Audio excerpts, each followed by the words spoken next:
Hello everybody, I'm Stewart A. Swerdlow and welcome to my news of global events and what's happening for the second week of January 2012, and again a very happy new year to everybody. And of course, right here before you, you see my famous global map, and an interesting thing happened this past week. You may have heard me talk about back all through end of 2010 through 2011 about all these problems with Qantas Airlines flights, Qantas being the national airline of Australia, where whenever they are coming in and out of Singapore, which is located right over there, there's some kind of a problem.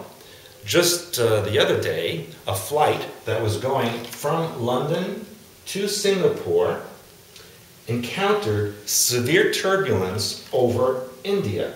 Now, this flight was an A380 Airbus, the double-decker, huge, the largest plane in the world that holds 450 people, and that's the amount of passengers that were on this flight. And as it hit over India, it was struck with severe turbulence that caused 7 people to be hospitalized when they finally landed in Singapore.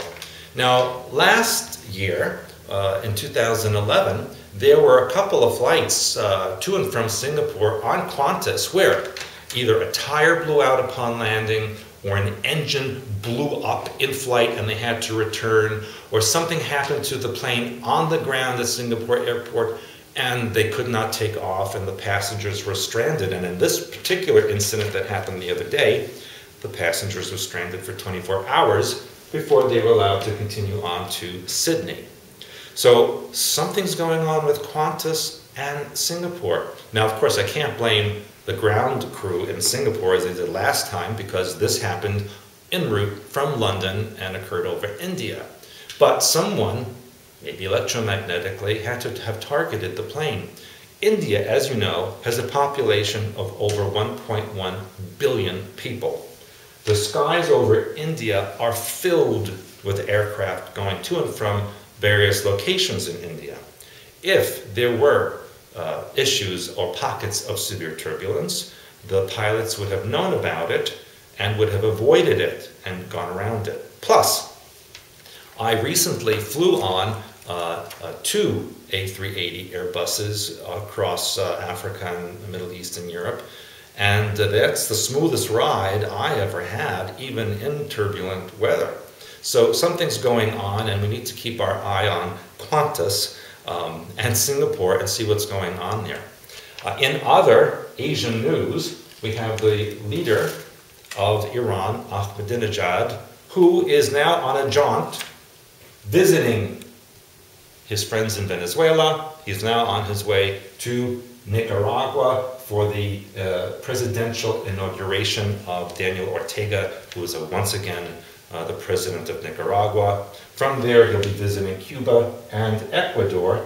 And according to the media, Ahmadinejad and Iran are looking for friends. They're looking to get allies because they've been isolated by the world. But actually, that's not true. Iran has many friends. In fact, they have many friends in Russia. And of course, I had mentioned on many articles that the Russians would love to reincorporate Iran and all of these republics back into a new Soviet Union.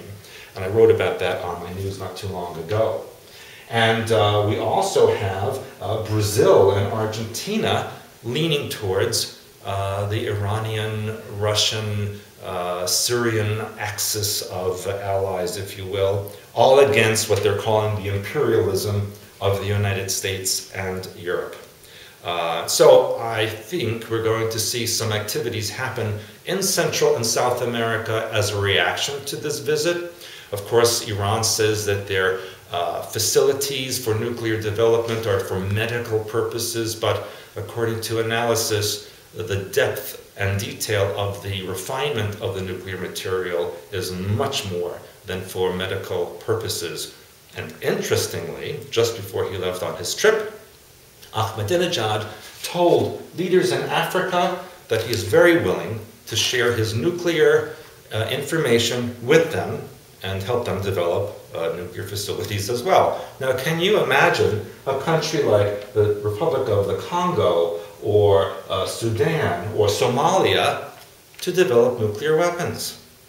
Well, I think Ahmadinejad has really dug himself a hole this time, and I am sure that the United States and Western Europe will be reacting. In fact, just today, the EU announced that they will most likely, by the end of this month, January 2012, ban all Iranian oil to the EU, and that is a significant loss for the Iranians financially. They've also threatened to block the Straits of Hormuz, which you can see is very narrow and is one of the only access points in and out of the Persian Gulf region through water for oil transport. So if they did anything to block that strait, there would be an outcry from most of the rest of the world.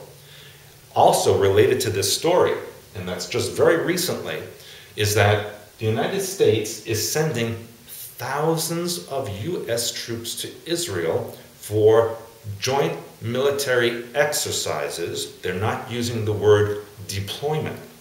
Isn't it interesting, though, that after all the US troops are leaving Iraq, now we find them in Israel, not that far away, and of course Israel swearing to war on Iran so that they don't have nuclear weapons. So we have a very interesting situation going on here. Throw into that pot the political goings-on in Egypt, where now they want to assassinate or execute ex-President Mubarak, this 80-something-year-old man who actually helped Egypt get to a much higher place in its status. Now they want to execute him, and the Muslim Brotherhood is in control of that government and says that they will not honor their peace treaty with the Israelis. So putting American troops in Israel has a multi-purpose, and so any attack by Israel on Iran would also be perceived by the Iranians and others as a joint attack with the United States, and most likely with the EU involved as well. Turkey has offered to broker all of this, but every time the Turks get involved in brokering meetings, they always fail miserably. And of course, the Turks have to explain why they killed all those Kurdish people on the border, the eastern border, and they're not doing so well either. So they need to mind their own business, I think. And we also have the problem in Syria, where I think it's up to 6,000 plus people have been murdered by the government, even though Assad says that's a conspiracy theory. And all of these conspiracy people are the ones roaming the streets, killing these innocent Syrian civilians. Well, it's funny how they're all dressed in Syrian military wear.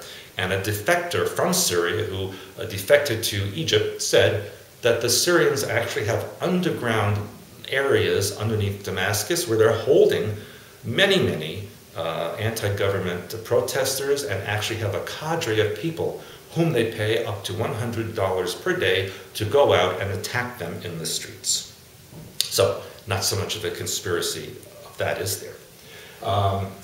One thing I do want to talk about, though, of what's going on in the world, and it's not just the United States. You've heard in the past 6 weeks or so of children and young women, mothers basically, absolutely vanishing from thin air in their own homes while they were sleeping.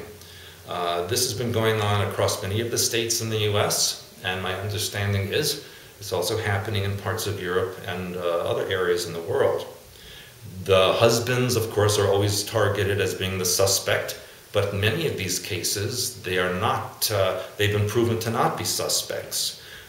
These women have just vanished. Their cars have been found. The children have been taken from their beds in their room, in their home, while the parents and family were there. How is this possible? So I've been thinking about this, and I wondered, could this be an event or staged events where in a few months from now they say these children and women were actually abducted by aliens, and that's part of this alien invasion, and we need to defend ourselves against it? That's just a thought, just an idea, because it's been happening very frequently recently. Pretty much every week on the news, you hear about some child vanishing from their own bed. So and there's no evidence of anyone breaking in or being let in. Sounds like an alien abduction to me, but let's see how they explain it or if they find these children eventually. Well, I also wanted to remind you that the week of January 15th to the 21st is my week-long OMG training session, and there's a couple of spots left, so please contact events@expansions.com to get your spot in that class right away. Also, I will be on my new radio show starting January 22nd on a Sunday from 3 to 4 p.m. Eastern Time. Infinite Realities coming back again for 2012. My first guest will be Gary the Numbers Guy, an amazing numerologist from right here in the Midwest, and I'd like to introduce him to all of you. So until next time, this is Stewart A. Swerdlow for expansions.com, and I wish you all a very, very happy New Year.